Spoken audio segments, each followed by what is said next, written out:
ফ্যাসিবাদের যুগ শেষ হওয়ার পর যে নতুন বাংলাদেশ তার সময় শেষ হয়েছে প্রায় 7 মাস এবং এই বাংলাদেশ ঘিরে মানুষের মধ্যে যে ঐক্যমত্য সেটা আসলে বারবারই উঠে আসছে যে এক থাকা লাগবে এবং নতুন বাংলাদেশ গড়ার জন্য একটি সব রাজনৈতিক দলগুলোকে ঐক্যবদ্ধ থাকার জন্য আহ্বান করছেন বিভিন্ন দলের নেতারা। আজকে আমরা ভোটের নানা বিষয়ে কথা বলবো। আপনারা দেখছেন ভোটের ট্রেন।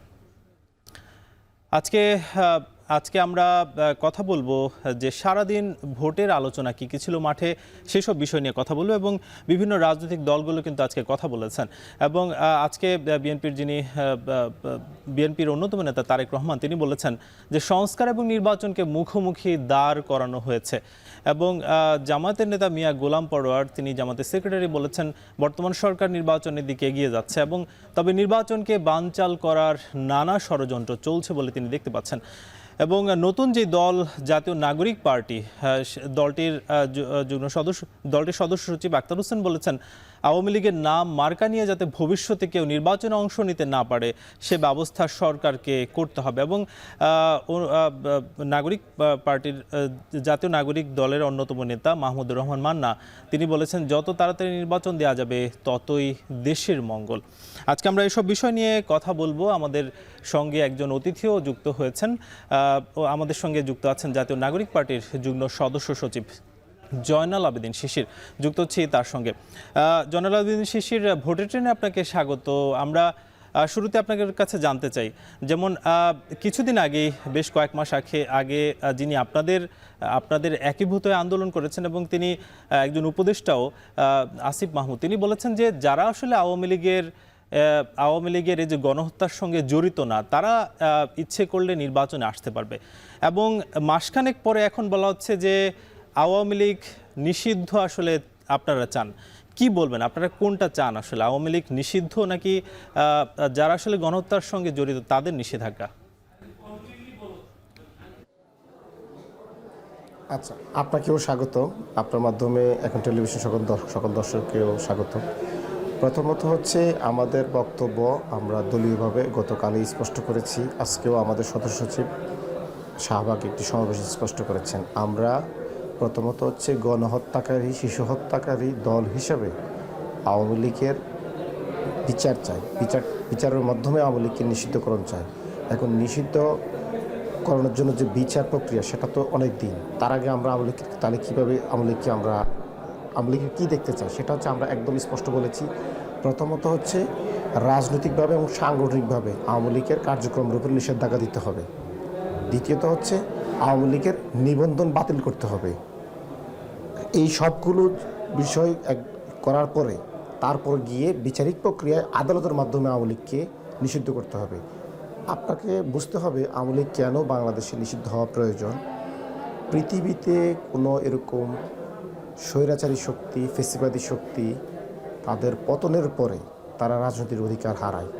এটা কোনো সরকার পতনের আন্দোলন ছিল না, এটা ভোটের মাধ্যমে পরাজয় করা হয়নি আওয়ামী লীগকে দেশের মানুষ রাজপথে রক্ত দিয়ে পরাজিত করেছে। সুতরাং এই শক্তি পরাজিত শক্তিকে আপনি পুনর্বাসন করতে পারেন না, কোনোভাবে পারেন না। আপনি কি জার্মানিতে যে হিটলারের যে দল সেটাকে কি জার্মানের সমাজ ব্যবস্থা মেনে নিয়েছে? তাদেরকে এখনও রাজনীতি করার অধিকার দিয়েছে? দেয়নি তো। আপনি ইতালির মুসলিনির যে দল বা তাদের যে সামাজিক স্ট্রাকচার, এটা কি ওই দেশের মানুষ কি পরবর্তী তাদেরকে পুনর্বাসন করেছে? করে নাই।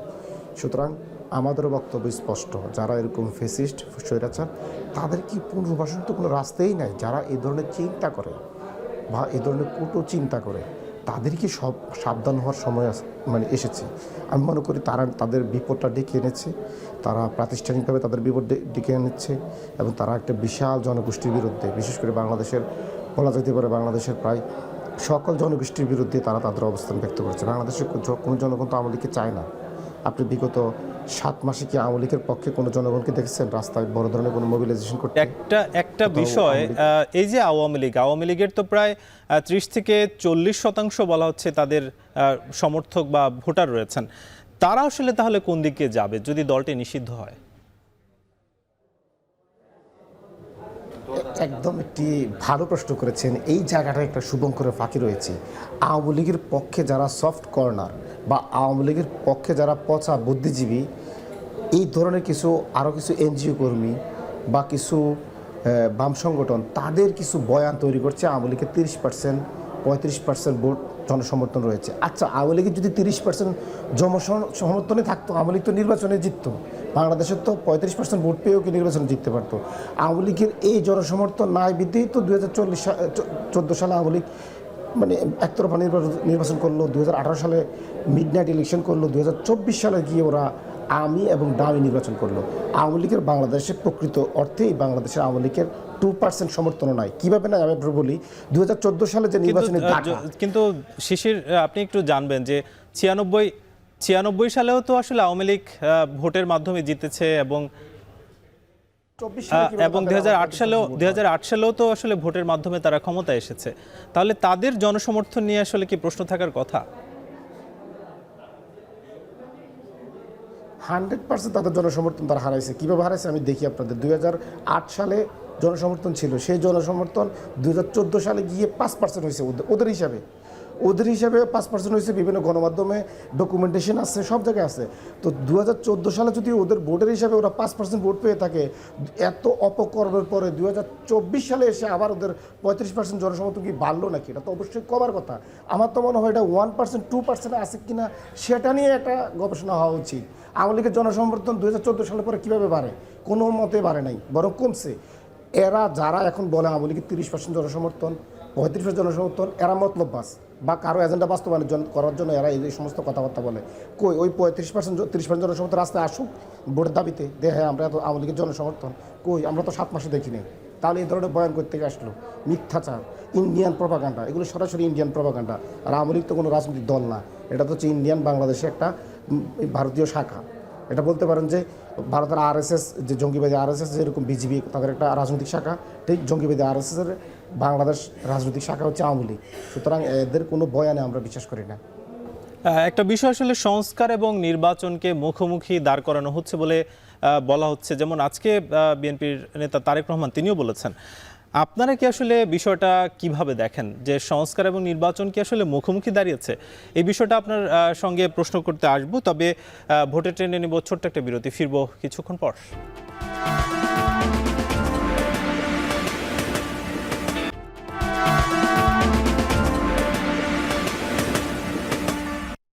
আবারও স্বাগত। আপনারা দেখছেন ভোটের ট্রেন। আমাদের সঙ্গে যুক্ত আছেন জাতীয় নাগরিক পার্টির যুগ্ম সদস্য সচিব জয়নাল আবেদীন শিশির। আমরা বিরতির আগে যেটা নিয়ে কথা বলছিলাম, বলা হচ্ছে যে সংস্কার আর নির্বাচনকে মুখোমুখি দাঁড় করানো হচ্ছে। এই বিষয়টা আপনি কিভাবে দেখছেন?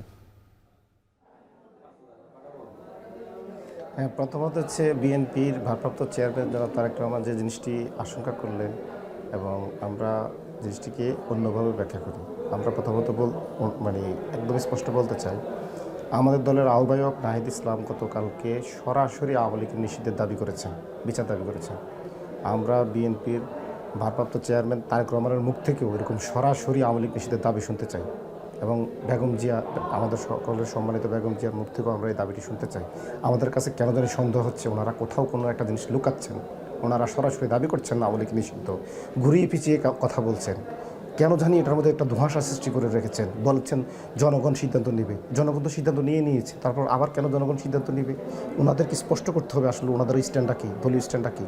বাংলাদেশের মানুষকে ওনারা ভয়ের মধ্যে রেখেছেন। বাংলাদেশের মানুষ এখনও মনে করে ইন্ডিয়া আবার আওয়ামী লীগকে পুনর্বাসন করবেন এবং বিএনপি সহযোগিতা করবেন।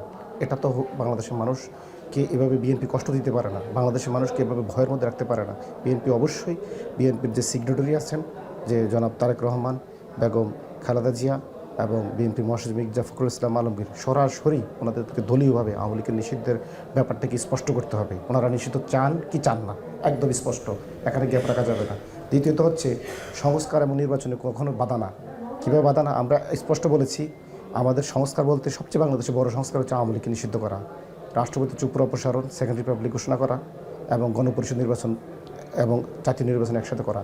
এই সংস্কারগুলো তো আমরা চাই, এগুলো করা হয়ে গেলে খুব দ্রুতই নির্বাচন চাই এবং এই সংস্কার করলে তাড়াতাড়ি নির্বাচন সম্ভব।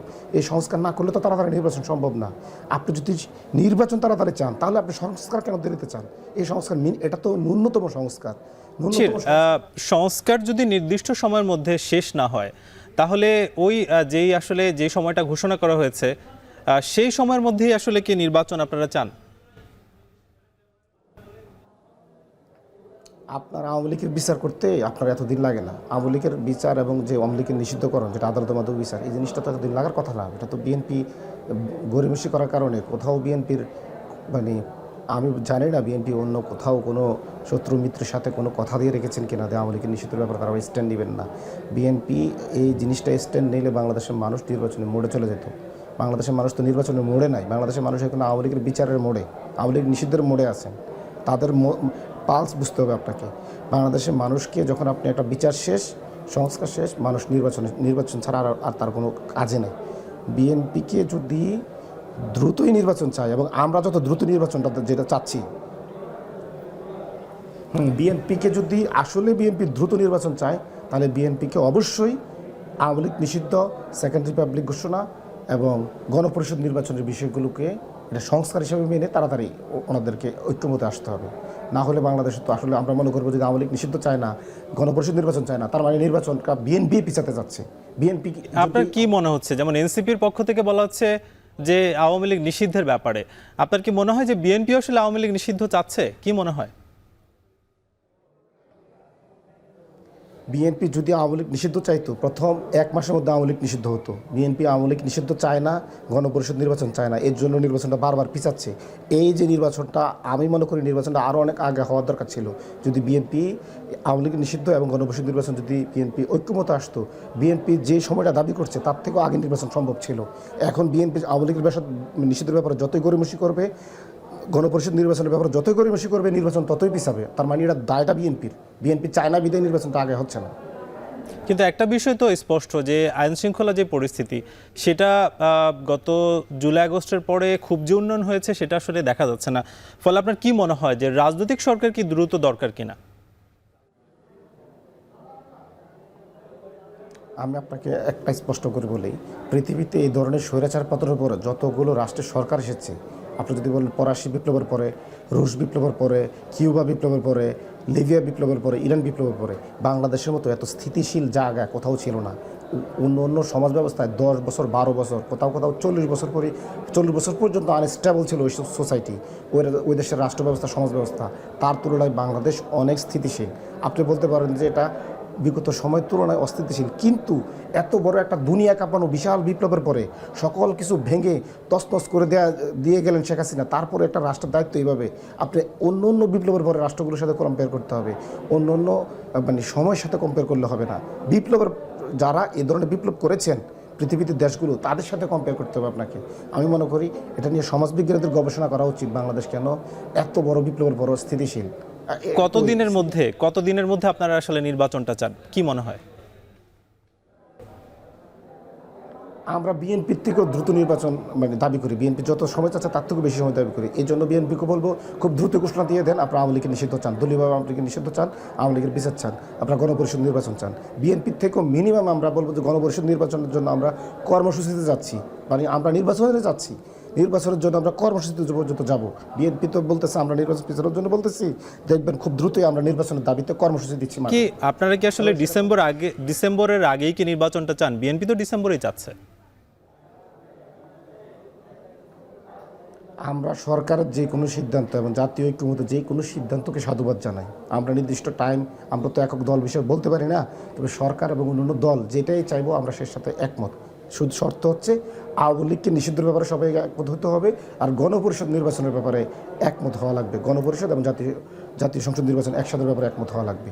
অন্যান্য দলগুলো বিএনপি, জামাত, আরও যে ছোট ছোট দলগুলো রয়েছে বা সিভিল সোসাইটি রয়েছে, সবাই মিলে যে সিদ্ধান্ত নেবে আমরা এই ব্যাপারে কোনো দ্বিমত নাই। আমাদের মাঠের অবস্থা ভালো, আমরা জনগণ থেকে বেশি সাড়া পাচ্ছি। আমরা তো মনে করছি আমাদের অনেক বেশি সম্ভাবনা, নির্বাচন তাড়াতাড়ি হলে আমাদের কোনো লস নাই, বরং লাভ বেশি। জয়নাল আবেদিন শিশির, আপনাকে অসংখ্য ধন্যবাদ, আপনি আমাদেরকে সময় দিয়েছেন। আজ আমাদের সঙ্গে জাতীয় নাগরিক পার্টির যুগ্ম সদস্য সচিব জয়নাল আবেদিন শিশির যুক্ত ছিলেন। ভোটের ট্রেনে নিব ছোট বিরতি, ফিরব কিছুক্ষণ পর।